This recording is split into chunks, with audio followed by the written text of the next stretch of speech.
Bonjour Martin, bonjour André. Voici la première présentation pour le nouveau design de votre rez-de-chaussée. 2 vidéos suivront avec quelques différences. Cela inclut la cuisine, la salle à manger, le salon, l'entrée et les escaliers. Voici la première vidéo. Il n'y a aucun changement au mur et la fenêtre de la cuisine reste telle quelle. Le design des escaliers sera identique dans les 2 versions.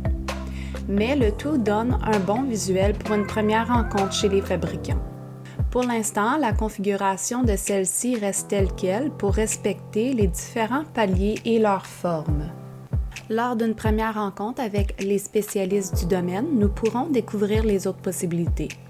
J'ai tout de même inclus le limon central et le garde-corps moderne avec fil d'acier horizontal. Par défaut, je dois préciser à nouveau que celle-ci ne respecte pas les normes de la Régie du bâtiment pour des raisons de sécurité. Cela veut dire que lors d'une revente, un inspecteur de bâtiment peut vous signifier que votre escalier n'est pas réglementaire et vous obliger à le modifier. Comme discuté lors de notre première rencontre, je vous ai proposé d'installer une nouvelle porcelaine pour le pied carré entier du rez-de-chaussée, excluant le salon. J'aimerais bien y ajouter la descente d'escalier vers la porte qui donne accès au garage. Ceci prolonge l'effet du plancher principal et aussi c'est commode pour l'entretien. Nous pouvons même faire la descente au sous-sol pour un effet uniforme. Voici la première proposition pour l'aménagement du salon. J'ai encore opté pour de la porcelaine, mais en planche de bois. La raison est pour ne pas avoir de différence de plancher devant le foyer et respecter les normes de sécurité. L'aménagement du salon concorde avec le style de rangement sur mesure pour l'entrée principale. Celle-ci offre 2 accès au salon, ce qui est idéal pour une bonne circulation. Le tout est meublé avec un sectionnel de 4 places. La dimension maximum pour celle-ci est de 115 pouces par 87 pouces. Pour l'entrée, j'ai voulu conserver une certaine transparence au niveau de la vision sur le foyer lorsque nous rentrons dans la maison. C'est pour cette raison que j'ai divisé l'espace en 2. La section de droite vous offre un rangement tablette pleine hauteur et l'ouverture de gauche, je crée un motif avec du MDF peinturable. Une deuxième fonction pour l'entrée d'un rangement de tiroirs et même un banc pour s'asseoir pour mettre nos souliers.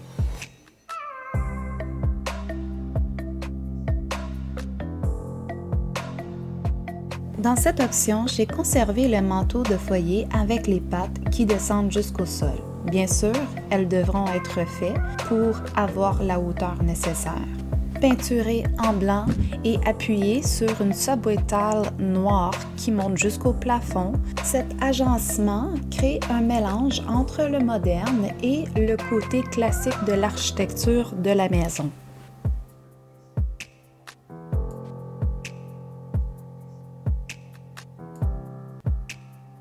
La cuisine et la salle à manger. Dans cette option, j'ai inclus la table carrée à 8 places assises. La dimension de la table serait de 66 pouces par 66 pouces. Elle est décentrée de la fenêtre, mais le tour est joué si nous installons un panneau de rideau à la droite pour balancer le visuel. Pour l'îlot, vous avez mentionné avoir quelque chose d'unique. Alors, les 2 premiers caissons au dos de l'îlot, j'ai ajouté les portes à motifs géométriques de thermoforme.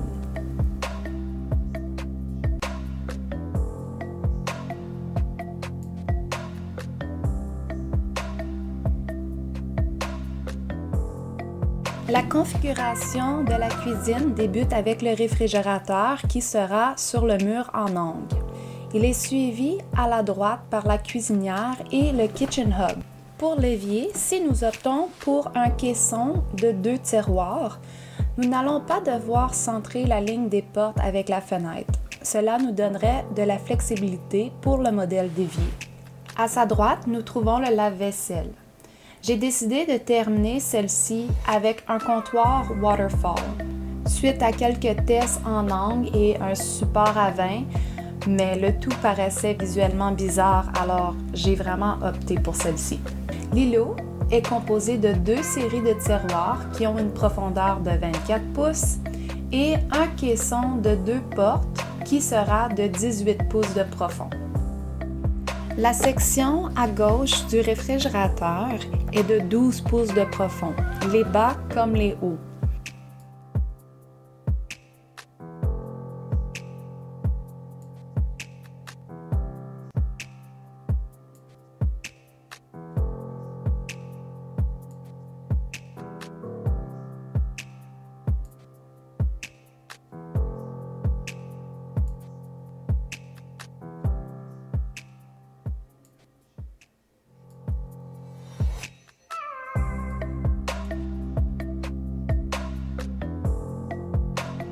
Pour l'unité murale de la salle à manger, le point focal se fait avec une répétition du motif géométrique en MDF. Aussi, j'ai inclus le miroir rectangulaire pour André. Celle-ci reflète bien la lumière et crée même l'impression d'une nouvelle fenêtre.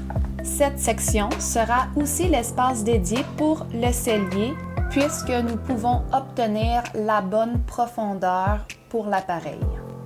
Si cette configuration est l'option gagnante, nous pourrons aller plus en profondeur pour les détails de chaque caisson.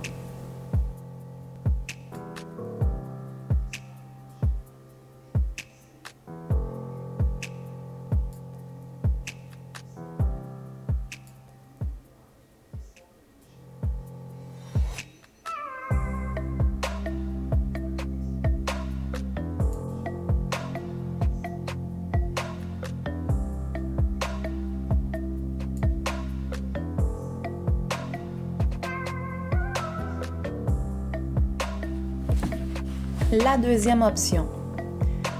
Puisqu'elle était déjà prête, c'est une option d'un concept ouvert. Comme mentionné, quelques petites différences vont être dans le 3D aussi.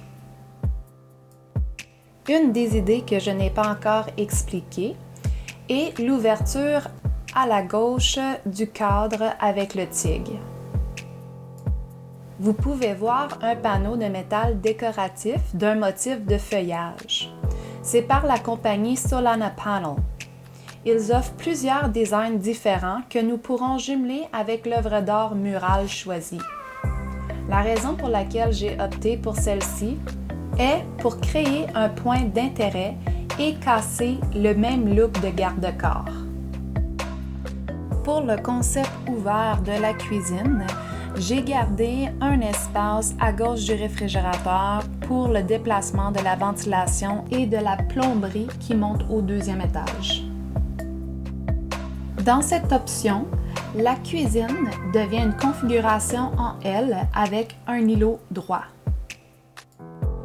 Vous pouvez aussi voir le résultat d'une table rectangulaire à la place d'une table carrée. Je vous laisse aussi visualiser le deuxième aménagement pour le salon. J'ai conservé le même rangement pour l'entrée, mais maintenant, avec l'aménagement du salon, nous avons une ouverture pour y avoir accès. Le concept du foyer prendra une allure différente aussi. Bonne écoute!